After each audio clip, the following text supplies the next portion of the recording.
नमस्ते, मैं हूं संजय दीक्षित और आप देख रहे हैं दी जयपुर डायलॉग्स।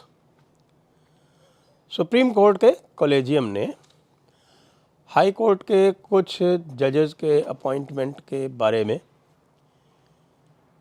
अपने जो रिकमेंडेशंस थे वो दोबारा रीइटरेट किए हैं, यानी कि उनको दोबारा जो है वो वापस भेज दिया है सरकार के पास।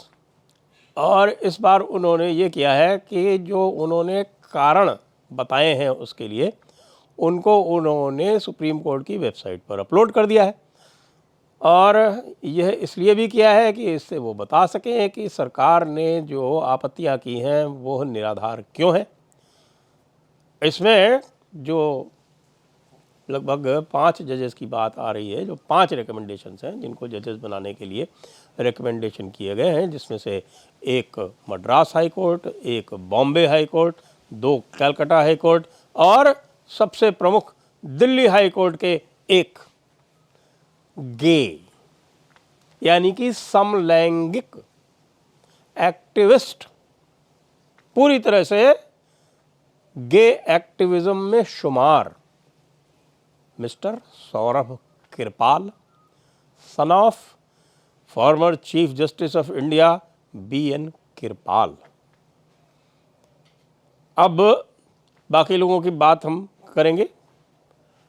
पहले ये सौरभ कृपाल की बात कर ले कि सौरभ कृपाल के बारे में किस तरह की रिपोर्टें आई थी, सरकार ने क्या कह के उसको वापस किया इनके रिकमेंडेशन को। और सरकार ने स्पष्ट बताया कि हमें रॉ से सूचना मिली है, यानी रिसर्च एंड एनालिसिस विंग, जो हमारे सरकार की, भारत देश की जो सबसे बड़ी जासूसी संस्था है विदेशों के मामले में।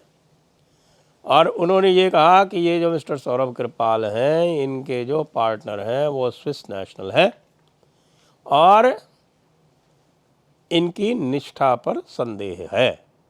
अब आप ये देखिए कि यदि किसी को जज बनाया जाता है तो ये पर्याप्त नहीं है कि वो जिन पैरामीटर्स को प्राप्त करे वो उस स्तर के हों जिसको एक, मान लीजिए किसी सिविल सर्वेंट को अपॉइंट किया जाता है तो उसकी केवल पुलिस रिपोर्ट ली जाती है। लेकिन आप यहाँ पर ऐसे लोगों को अपॉइंट कर रहे हैं और वो भी हाईएस्ट कॉन्स्टिट्यूशनल पोस्ट, यानी हाई कोर्ट के जज पे, जो आगे जाकर सुप्रीम कोर्ट का जज भी बन सकता है, लोगों का भाग्य नियंता बन सकता है। उसके लिए जो स्टैंडर्ड्स होंगे वो हाईएस्ट ऑफ द हाईएस्ट होंगे। और किसी भी प्रकार का संदेह यदि उसकी सत्यनिष्ठा पर लगता है, उसके चरित्र पर लगता है, तो वो पर्याप्त है कि उसको ऐसे पद पर न बैठाया जाए। लेकिन माई लॉर्ड्स की बात तो अलग है, क्योंकि माई लॉर्ड्स को गे पसंद है। हमारे इस वक्त के जो चीफ जस्टिस ऑफ इंडिया हैं वो तो खुलेआम हार्वर्ड की जो मार्क्सिस्ट थ्योरी हैं, जो हार्वर्ड के सूरज येंगड़े टाइप के जो और मार्क्सिस्ट स्कॉलर्स हैं, और जो अजीब अजीब तरह की उनकी इंटरसेक्शनैलिटीज़ की थ्योरीज हैं, और उनकी जो तरह तरह की आपकी, जिसको हम बोलते हैं कि लिबरल थ्योरीज हैं या क्रिटिकल कास्ट थ्योरीज हैं, इन सब का आइटरेशन जो है हमारे चीफ जस्टिस ऑफ इंडिया खुले रूप से बाहर जाके जो सम्मेलन इत्यादि होते हैं, जो कॉन्फ्रेंसेस होती हैं, उसमें करते हैं। यानी कि जिसको कल्चरल मार्क्सिज्म कहा जाता है, उस कल्चरल मार्क्सिज्म के पूरी तरह से वे अनुयायी हैं, उनका अनुसरण करते हैं। हार्वर्ड की थ्योरीज को पूरी तरह से न केवल प्रचारित करते हैं अपितु उनका समर्थन करते हैं पूरी खुले रूप में। सबसे पहले तो ऐसे व्यक्ति को चीफ जस्टिस ऑफ इंडिया बनना नहीं चाहिए। चीफ जस्टिस ऑफ इंडिया बन गया है तो ये जो उनके खुले विचार हैं, जिनका कोई कानून से लेना देना नहीं है, ऐसे प्रकरण जब उनके सामने आते हैं तो उनको उन प्रकरणों से हट जाना चाहिए। ये ऐसा कुछ भी नहीं करते, अपितु एक ऐसे व्यक्ति का समर्थन करते हैं जिसके पिताजी ने हमारे चंद्रचूड़ जी को कॉलेजियम में रहते हुए सिलेक्ट किया था हाई कोर्ट जज के रूप में, जब उनकी आयु मात्र 39 वर्ष की थी। ऐसा उनमें क्या था, ऐसे उनमें सुरखाब के कौन से पर लगे हुए थे? जब सामान्य रूप से कोई हाई कोर्ट का जज बनता है तो उसकी आयु 45 वर्ष की होती है। अब तो नियम बना दिया गया है कि 45 वर्ष से कम की आयु में रिकमेंडेशन ना भेजा जाए। इनमें ऐसी क्या ख़ास बात थी, अलावा इसके कि इनके पिताजी जो थे वो भारतवर्ष के सबसे लंबे यानी 7 वर्ष तक चीफ जस्टिस ऑफ इंडिया रहे थे, और उन्होंने बी.एन. कृपाल जी को संस्तुति दी थी, उनके नाम को स्वीकारा था और दिल्ली हाई कोर्ट में उनको जज बनाया था। तो एक चीफ जस्टिस जो है एक को जज बनाता है, वो बाद में कॉलेजियम में आता है। जब कॉलेजियम बन जाता है 1993 में, जब सेकंड जज केस आया था उसके बाद से जब कॉलेजियम बन जाता है तो उस कॉलेजियम में आता है। वो कॉलेजियम बन के जो उनके पुराने जो चीफ जस्टिस साहब थे उनके बेटे को 39 वर्ष की उम्र में बना देता है।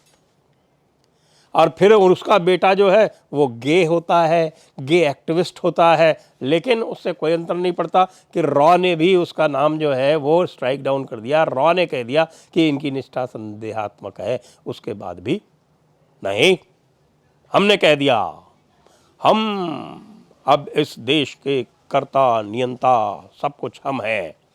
हमने जो कह दिया उस पर कुछ भी कोई किसी भी प्रकार की कोई आपत्ति नहीं कर सकता। यानी न्यायालय का कार्य, सर्वोच्च न्यायालय का कार्य यह है कि वो निरंकुशता को रोके। सरकार जो है उसमें सबसे अधिक समस्या रहती है कि सरकारें निरंकुश हो जाया करती हैं, तो उनकी निरंकुशता को रोकने के लिए सर्वोच्च न्यायालय को अधिकार दिए गए हैं। लेकिन जब सर्वोच्च न्यायालय ही निरंकुश हो जाए तब क्या हो? यह इस प्रकार की स्थिति है। इसके अतिरिक्त भी एक और जो है और जॉन सत्यन। अब ये जॉन सत्यन साहब जो हैं ये दूसरी तरह के एक्टिविस्ट हैं। आप जानते हैं आजकल किस तरह के एक्टिविस्ट होते हैं। वो जो है वो मिशनरी कॉजेज में लगे हुए हैं। एक सुंदरेशन जी है, वो जो है वो खुले रूप से प्राइम मिनिस्टर को क्रिटिसाइज करते हैं, आर्टिकल्स लिखते हैं उनके विरुद्ध में। तो ये इस तरह के लोगों को हमारे जो चीफ जस्टिस ऑफ इंडिया और दूसरे जो दो और उनके साथ में जज हैं, संजय किशन कौल और जस्टिस के.एम. जोसेफ। अब जस्टिस के.एम. जोसेफ जो है वो स्वयं वंशावली वाले हैं, डायनास्ट वाले हैं। उनके पिताजी भी सुप्रीम कोर्ट के जज रह चुके हैं, के मैथ्यू।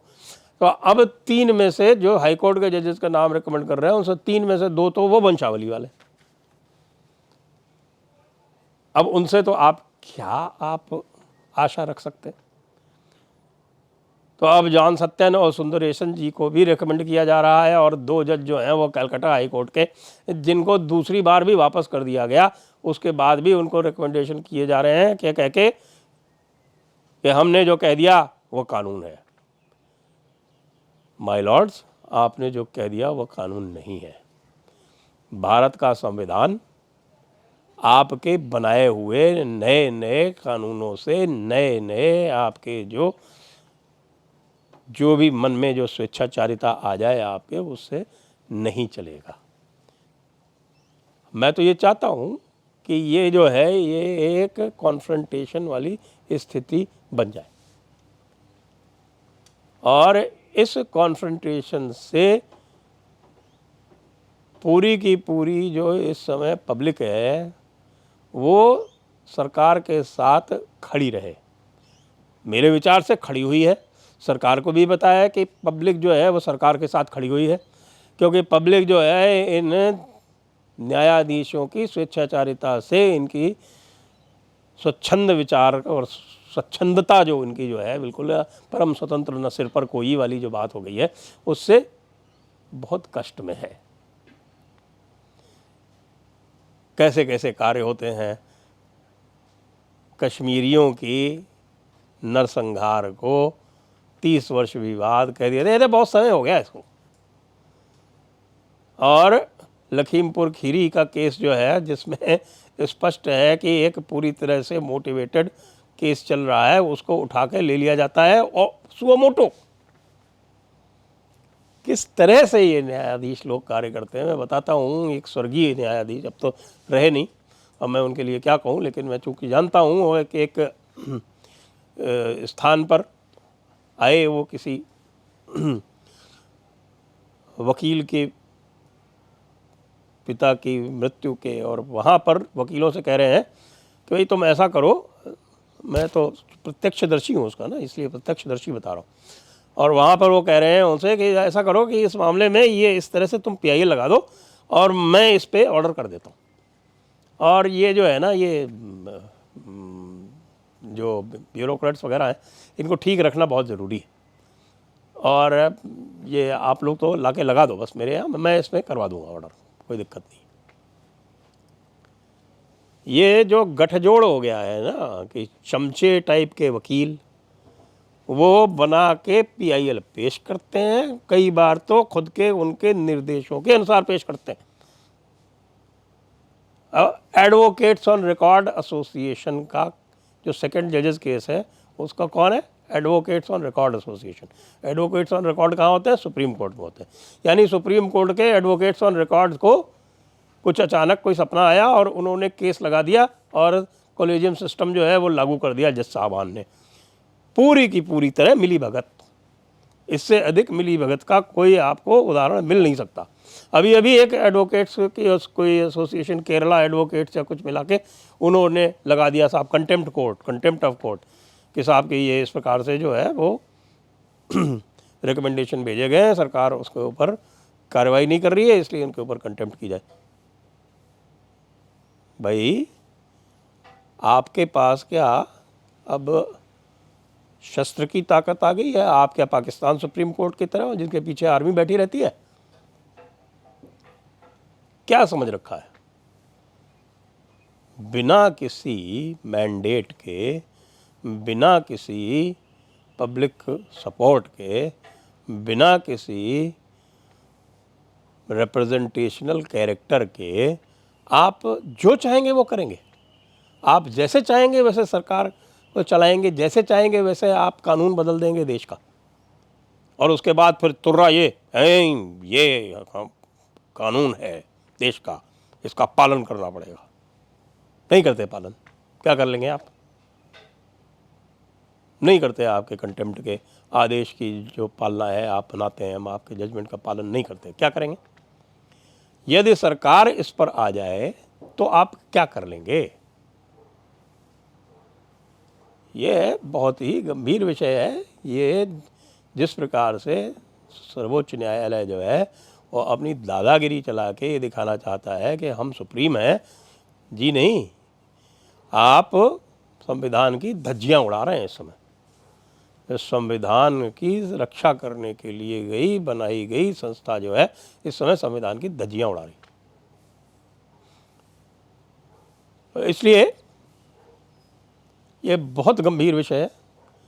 एक प्रकार से संविधान को पूरी तरह से आच्छादित करने का, संविधान को अपने हिसाब से चलाने का, और जो पूरा का पूरा जो कोजी क्लब सिस्टम बना हुआ है उसको सदैव के लिए परमानेंट रखने का एक षड्यंत्र टाइप का ये और इसको जो है वो बड़ी बड़ी बातों से और US के सुप्रीम कोर्ट के कानून को उद्धृत करके नहीं चलाया जा सकता।